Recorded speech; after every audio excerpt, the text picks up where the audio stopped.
Okay, hear me out. You know that feeling when you finally get home after a long day, or if you work from home like me, you close your office door for the night and you just breathe and you exhale. Everyone breathe.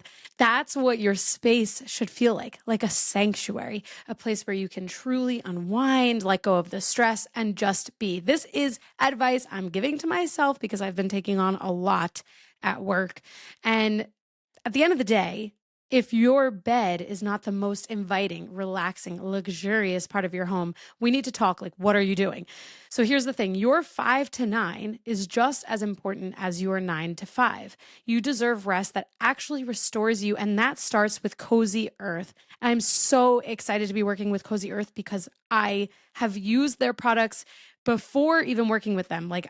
This is a dream, okay? And you're going to have amazing dreams when you hear the rest of this.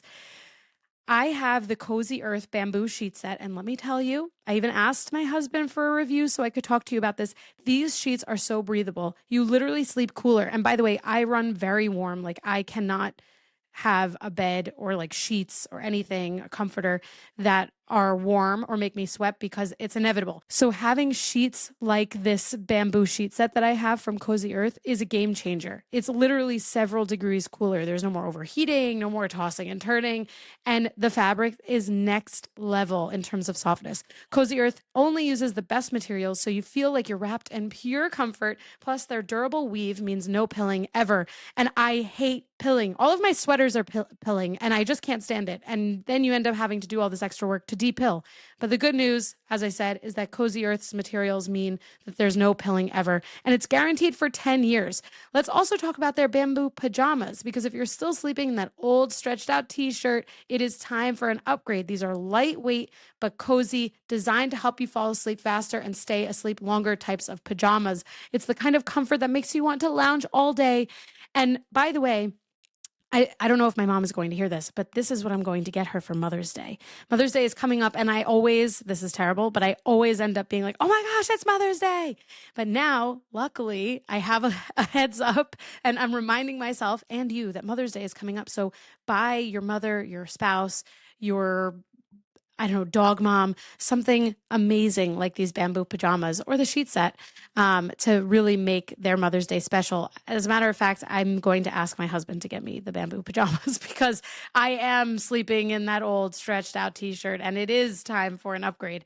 So here's the thing. What I really love about Cozy Earth is that they're committed to quality in every way. Their products aren't just luxurious, they're ethically made and responsibly produced. So when you invest in better sleep, you're also investing in something good.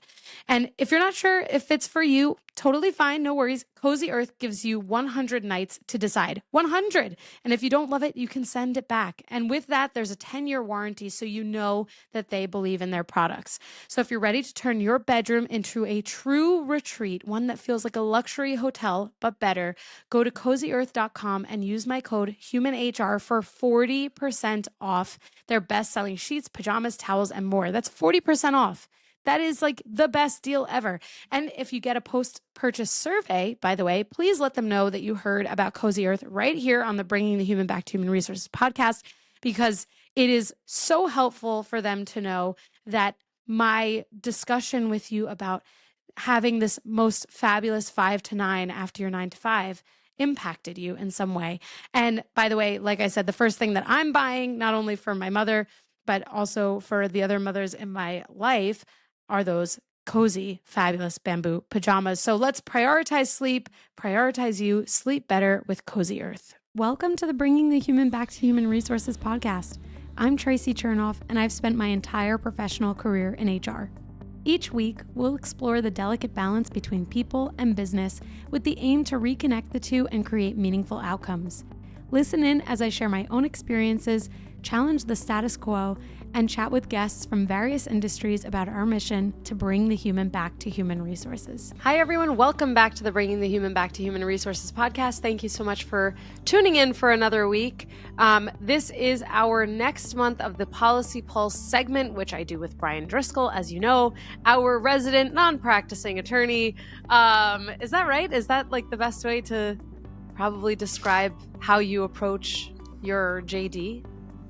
I describe myself as a recovering lawyer, but the way you described it is fine too. Yes. Okay, fair enough. I'm like, as I said that, am I spreading a rumor? All right, amazing. I love that. Our resident recovering attorney. And so we're gonna, as if you listen to our Policy Pulse segment from last month, we generally take a pretty similar approach. We're going to talk about various topics that are pretty relevant to the United States, especially in the present moment. We try to record these as close to the air date as possible for that purpose.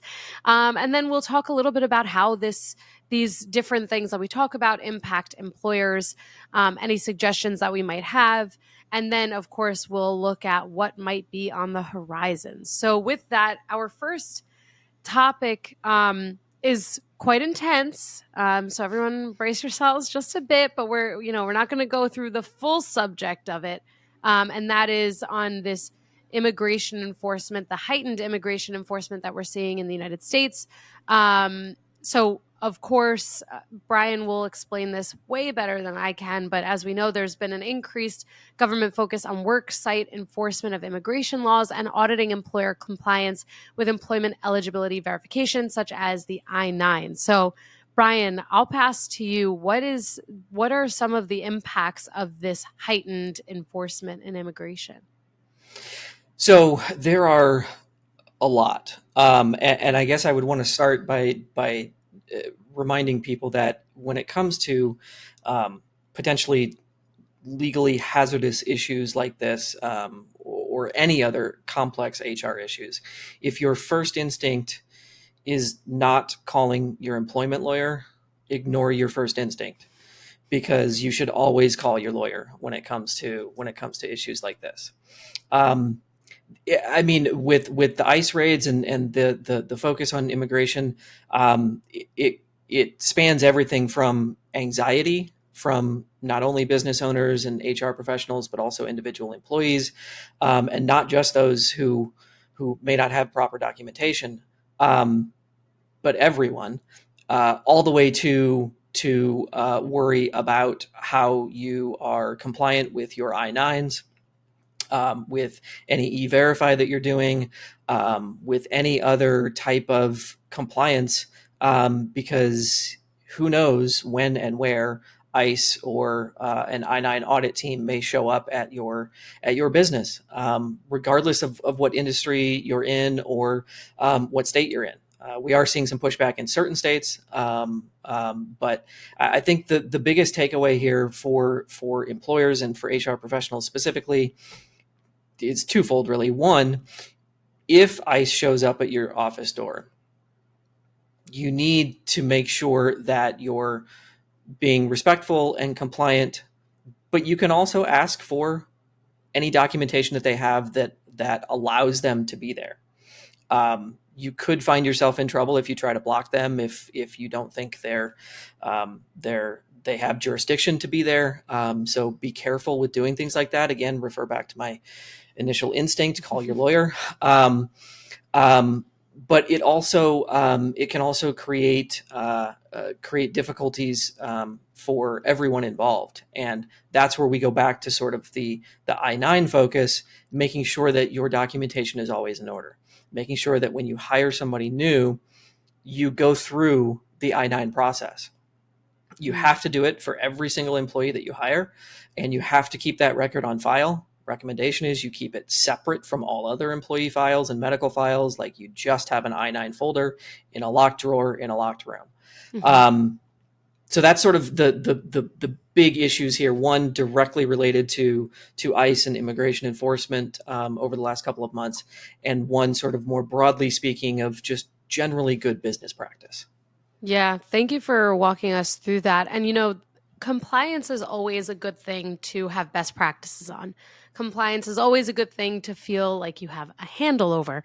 And I-9s had basically a facelift. What was it, a couple years ago when they were like, oh, hey, like from, COVID and onward, we kind of allowed a lot of flexibility, and we're going to take that back. So there was this need, and I even talked about it in an episode. It feels like it was forever ago, but it was probably only like a year or so ago.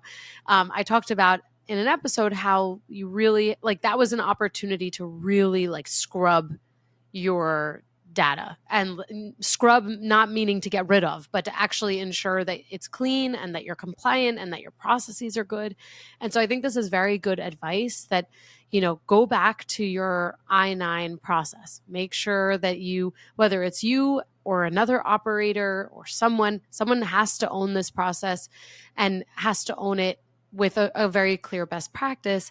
And beyond that, also, I think the other good piece of advice that you shared is like, call your attorney. And actually, that's good advice anytime you're in doubt of something, because your attorney is going to be able to support with that. And, I know there are listeners, a lot of listeners who work for smaller businesses, maybe moms and pops, and that might lend to them saying, well, I don't have an attorney. Like what does someone do in that event if they are confronted with a government response in this type of situation and they don't have someone like an employment attorney to call? So I think there's two answers to that. One is that, in my view, and I may be biased in this view, you should always have a lawyer.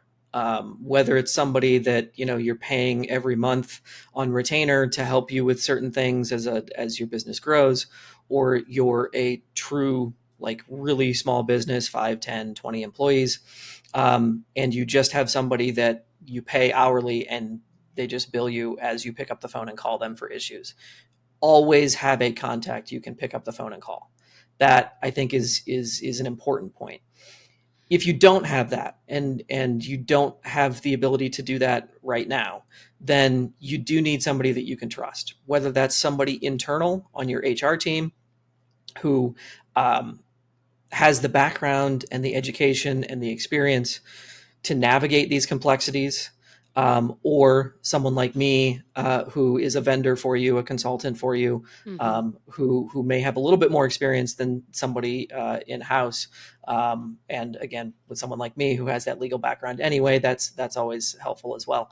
But that is sort of the advice is to not do it alone. You have to, with these are super complex issues. And you need to have somebody who knows what they're talking about, not somebody who's just going to give you an answer because you're looking for an answer. You need somebody who can give you the right answer and quickly. Yeah, I totally agree. And I agree it's a good idea to always have an attorney, not necessarily in your corner, but like on speed dial. I mean, I'm fortunate I have some attorneys in the family, but I also have attorneys that I've worked with either in the businesses that I've worked for or within my own business. And it is definitely really important to know that you have someone who can protect not just your interests, but your business and mitigate whatever risk you might have when you operate in such a way that isn't compliant or lawful or thoughtful, depending on what the circumstance is. And, I think just to kind of round this out, I've been in like the corporate world for like over 10 years, let's say. I've never had to experience this. I have worked with immigration attorneys to support with like visa transfers and petitions and green cards and all that stuff, which is awesome. And while I've never experienced this, it doesn't mean that it doesn't happen.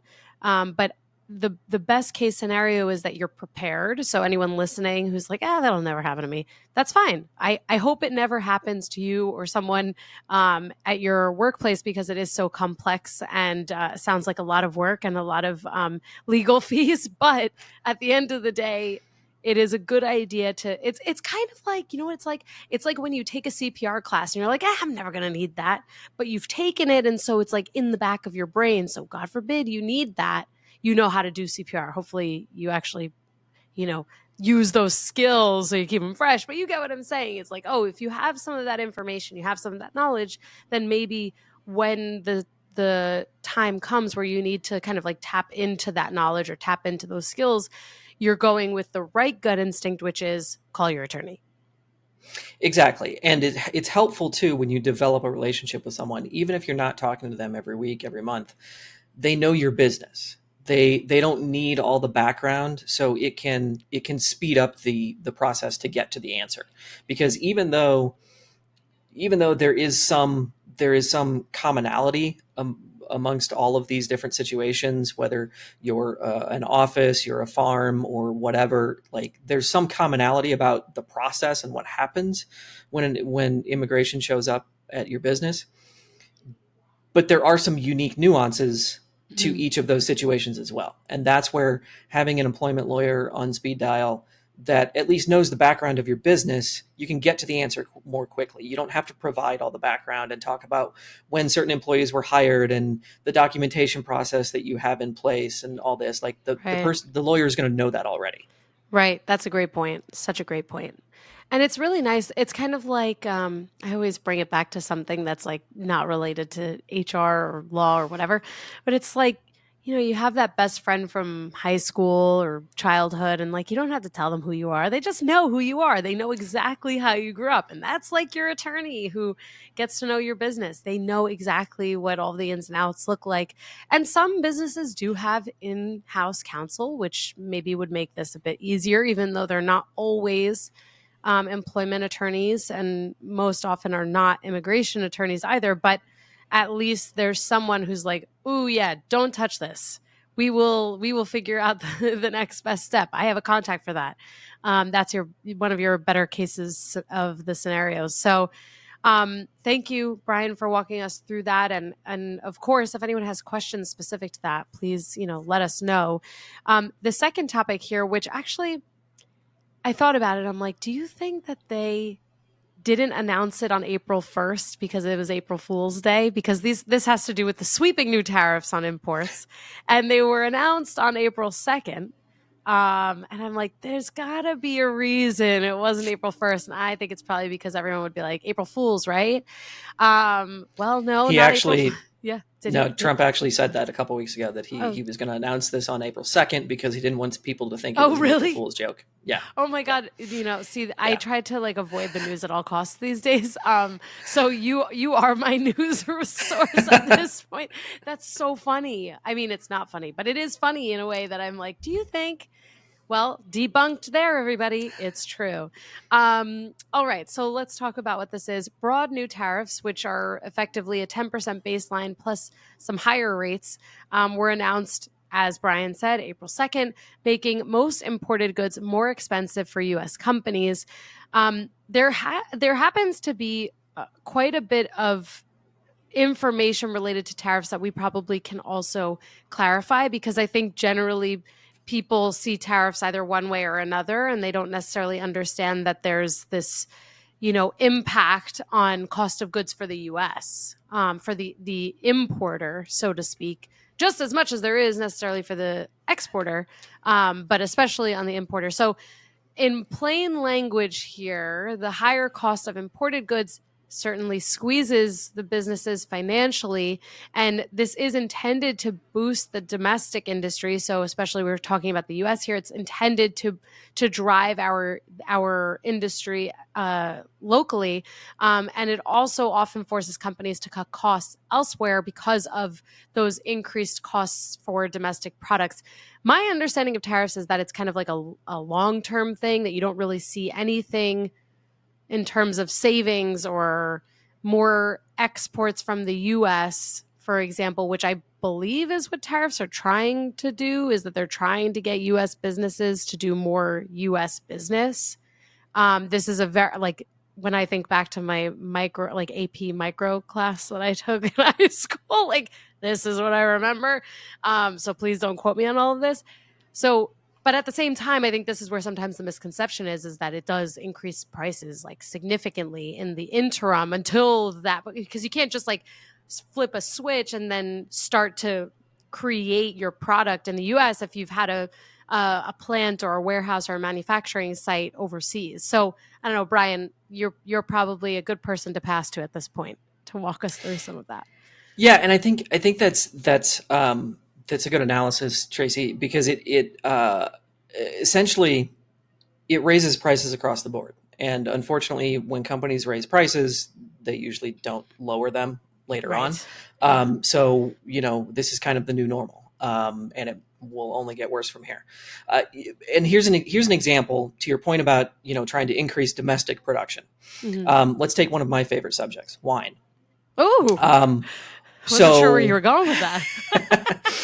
So wine obviously is made all over the world. And so there are imports that are coming from Europe that we are already seeing even before yesterday's April 2nd's announcement. The price has gone up. But the price has also gone up domestically.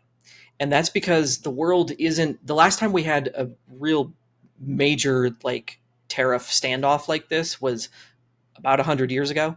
And the world is very different than what it was 100 years ago, much more interconnected. Mm-hmm. And so using wine as an example, you would think, hey, if we buy California wine, the prices will be the same. Well, their production costs have also gone up, right? Because most cork on earth comes from one country, Portugal. So the cork imported to Napa wineries is going to cost them more than what it cost them 2 months ago. So that's going to increase their production costs. And so even if we do focus more on domestic production, and even if consumers do buy more domestic products, the prices are still going to go up. Number one, because the market will allow those prices to go up because international products will be raising their prices. But number two, because nothing is made entirely within the confines of the United States. Interesting. I love that we're using wine to think about that. And it's a really good point. I had no idea that cork was only found in Portugal, made in Portugal. I have a pair of cork heels actually that I really love. So I guess they're Portuguese or they were imported. Wow, that's kind of cool. This is a cool fact. I did not know that. But nevertheless, it's a good point that, which was one of your original points, that once prices go up, they generally are not going to come down. If like, for example, eggs, I go to Costco, go to BJ's, and if I wanted to get 5 dozen eggs, which I don't, they're $30. Fortunately, I don't need 5 dozen eggs, and the other, 2 dozen or however many eggs is still more economical. However, when I think about the people, I recently bought a minivan. The listeners know this. I've become a full minivan mom, and I love it. I'm never looking back, but I talked about how I was going to buy a minivan. I don't remember. Maybe it was with you. I think it was with, I can't remember. Maybe it was with you actually on one of our episodes. And I was speaking with the salesperson because we were just waiting for the registration. Come on, New York, be faster. And he was like, we just went to Costco or BJ's, wherever, and eggs were $30. And we bought them and we put them in our fridge. And the next morning, our toddler opened the fridge and cracked all the eggs. When I tell you, I was like, do you want my $30? I was like ready to write him a check. I mean, I felt terrible for him. And then I was like, why did you buy those eggs? My husband and I both asked him, why did you buy those eggs? Why the $30 eggs? He was like, they were the only eggs there. And so I share this, so that you also feel the pain that I felt when I imagined his toddler cracking 5 dozen eggs. Can you imagine cleaning that up? Every single egg. But also because he bought those eggs. Someone who effectively earns a living on a commission. I mean, as much as I love my minivan, I don't know how many people actually a lot of people buy minivans, but still, I don't know necessarily that he's affording or able to afford $30 eggs. I certainly find that to be an extreme premium. But he paid for them. And so as long as there's demand, then that price, what would incentivize that supplier to make less? If eventually, even if their costs reduce over time, if they're making $30 on 5 dozen eggs, why wouldn't they continue to make $30 or charge $30? Doesn't mean that's their full profit, obviously, but why wouldn't they continue to do that? And then to me, this is really why I was not excited, but glad that we were talking about this, is that we have to, as HR leaders, we have to do we have to work harder, I think, to really understand the business impact, because that's how we're taken more seriously as business partners, when we really understand industry and micro and macro impacts and things like that. And it's not to say that you have to go and get your MBA, but if you can understand like supply, demand, cost, savings, and all of that, then you can do a better job of understanding and articulating where cost savings are coming from, because generally payroll and people costs, so to speak, are the most expensive parts of businesses. And so if we understand that costs are going to go up for businesses, then the only way for them to either continue to drive a profit or reduce their losses is either to make more, sell more, drive more profit, whatever that looks like, which is much harder to do, or to cut their costs, starting with people. And so that's where, like we have to take it home for our purposes. Like, how do we support the businesses that we work for to stretch their runway as far as possible, be as fiscally responsible as much as possible, in order not to see this fallout impacting people. Yeah, and I think that's a great way to sort of combine these two parts of this discussion. That one, prices are going up and not coming down, and they won't. And two, the impact on people, which I think is an important discussion to have, because it is the people that provide the profit in the end for the business. Right. But they're often the first to go when the business is looking to hoard cash or cut costs. Yeah. And yeah, I mean, that's probably one of the most common subjects I've been talking with clients about over the last couple of months, is not necessarily doing layoffs, though there have been a couple, but sort of evaluating the options, about what's the best way to go about this if we need to.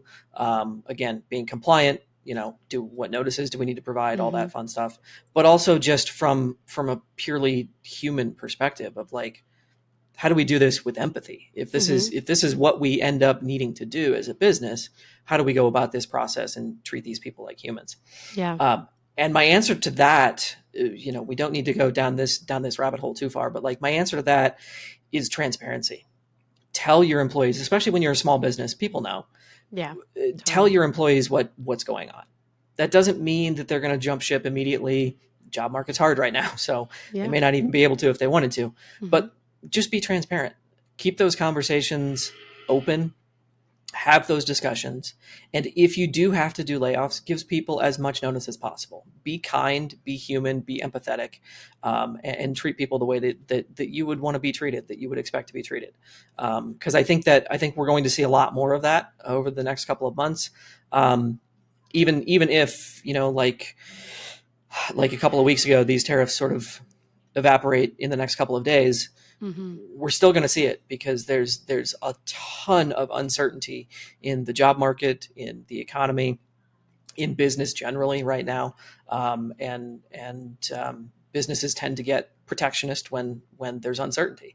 Yeah. And so I think we're going to see more layoffs. We're going to see more of this, unfortunately, which, to your point about eggs, then makes it harder for people to go buy eggs. Not only because the prices are high, but now because they've lost their source of income. Yeah, it's a really tough spot to be in and to reconcile with, because we've already been experiencing obviously difficult economic conditions. I mean, even I think I've probably mentioned it on the podcast, like you go and look at the housing market, and I don't know if you remember that viral video back in the 2010s where it's like, the rent is too damn high.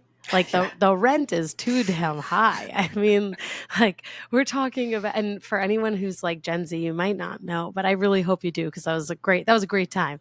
But you look at like the cost of living, especially in a high cost of living area like where I am in New York, the between the mortgages and the rents, and then also groceries and gas, and to top it all off, having higher taxes. It's the pressure that is put on the, like a nuclear family, an individual, a couple is quite insurmountable sometimes. Like you really feel that. And then, sometimes I get questions from, actually, I get questions sometimes from like employees, new hires, candidates, and then also even through my podcast where people are like, well, how do raises work? Like, do they take into consideration inflation?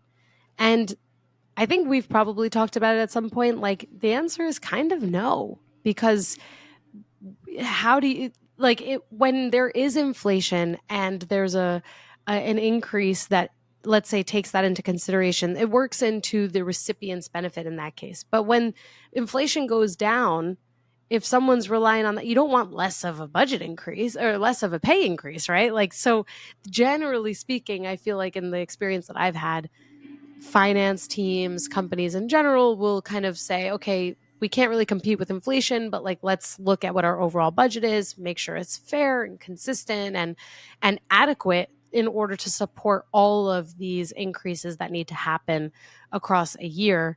But people don't love that, because when you have like 5, 6, 7% inflation, depending on where you are, even in the world, it's stifling.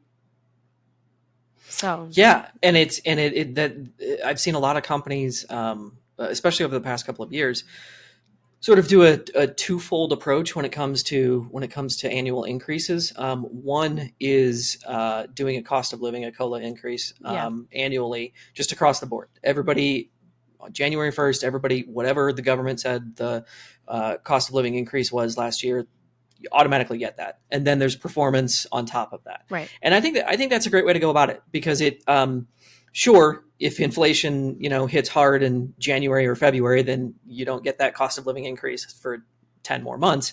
So that kind of can be a hurt.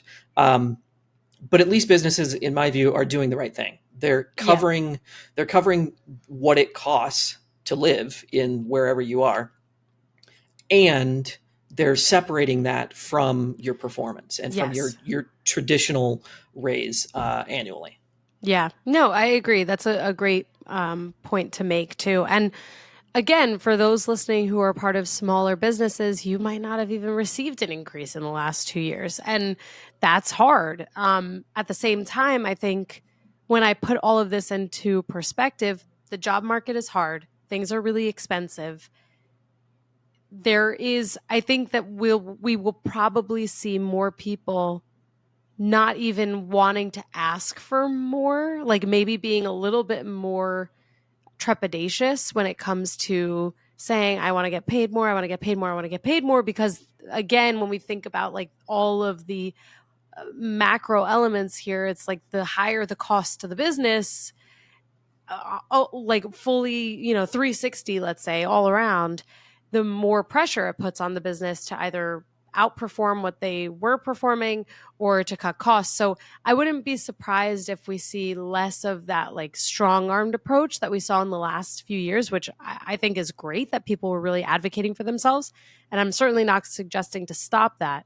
But I've even seen fewer people just like complaining. And it's not to say that people like always complain to me at work or on the podcast, but I generally will hear like, I want to look for a new job because I don't like this environment, or I don't want this, or I want to get paid more, or my title's not right. And I'm not really hearing that as much. And I think that there is a correlation between that and not wanting to rock the boat, so to speak. Again, not right or wrong. It's just something I'm noticing. Yeah, and I would agree with that. I've had conversations. I partner with some individuals as well, help them navigate, complex situations, career transitions, stuff like that. And I've had some discussions with folks who come to me basically with what you just said about, I should be making more. Like, I have the market data to show that, but I also don't want to rock the boat. Like, how do I have this discussion? And, my perspective is, yes, you should be making more, period. End of story. Like that would, in a utopia, that's how it would work. Mm-hmm. But in this world that we're in right now, to your point, you need to make a business case for it. Sometimes in real small businesses, sometimes there just isn't money for raises. And, Right or wrong, people have to understand that. But Yeah. if there is, and you can make a business case for it, why you should be making more, whether it's because you're in sales and you've brought in X percent more, 25, 50% more than you did last year, or the market has changed and your position, whatever it is, you are sufficiently underpaid for your geographic region and your industry. It's never a guarantee, but present your case. Think almost like a lawyer.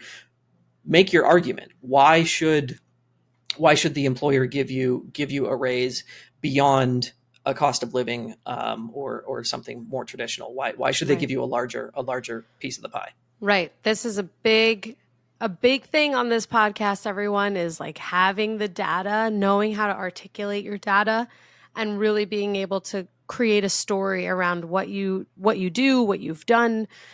It's probably one of the hardest things that someone can like upskill for themselves in their careers, and it's also the most important. Like if you can really qualify and quantify data that you have, you're totally set, because it's a personal skill, it's a professional skill. It's going to help you when it comes to presenting on like regular HR things and also your own personal individual goals. So I think that's great advice. And I know like I said, we'd probably hit our 30-minute mark. So we're closing in on the end of our segment, but I know we have something that we're kind of looking ahead to. It's still pending. Do you want to share a little bit about that? Yeah, and I think I'll loop it in with a couple of sort of pending cases that we see. There's, again, as we talked about last time, there's just so much that is yet to be settled. Whether it comes from executive orders or it comes from administrative agencies changing their policies and their tactics. There's just a lot of legal challenges happening right now, and there's a lot that's still to be settled. But there's a few things that we're keeping an eye on. One of them we mentioned last time, and that was the Intuit and HireVue case with AI discriminating against an employee. So that's something to definitely keep an eye on as people and companies use more and more AI in HR. There's also a case, Stanley v. City of Sanford, Florida, about post-employment benefits and how the ADA applies in those situations for employees who may have been disabled in some fashion, either at work or outside of work, and what they're eligible for. There's also a religious case that the Supreme Court heard just a couple of days ago, Catholic Charities versus Wisconsin, that it talks about the religious exemptions, whether religious nonprofits need to pay unemployment tax, how they're taxed. And it sounds like the court is probably going to broaden what is considered a religious business. So more companies might fall under, more nonprofits might fall under this umbrella of avoiding unemployment taxes and some other taxes. So those are some, again, still waiting to be settled, but those are some of the key ones that I'm sort of keeping an eye on. Awesome. Thank you so much, Bryan. I mean, every policy segment policy pulse segment seems to offer more and more insight into just how important it is to kind of keep an eye on what's going on that has some sort of impact on businesses and individuals. And it honestly really, I think, further validates why having HR support, whether it's in-house or via consultants or contractors, is so important for businesses. And then obviously with that also have an attorney that you could call. So thank you so much. And for everyone listening, don't forget to rate, review, and subscribe. And if you have a question about anything that we've talked about, or if you want us to talk about something specific, just leave a comment on the Spotify or the YouTube episode, or send us an email. You can send me an email at contact@hrtraci.com. You can reach out to either myself or Bryan on LinkedIn. All of our contact info is always in the show notes. So Bryan, thank you so much for another month of the Policy Pulse segment. I'm sure we'll have a lot to discuss next month also, but appreciate it always. Absolutely. Thank you, Traci. Thanks. Hey, just before you go, don't forget to subscribe to the show so that you are the first to hear when an episode drops each week. And maybe leave a 5-star review and a comment about how much you loved this episode. Plus, if you have someone in mind who would really enjoy this episode, make sure you share it with them. Thank you so much for tuning in, and I will see you next week.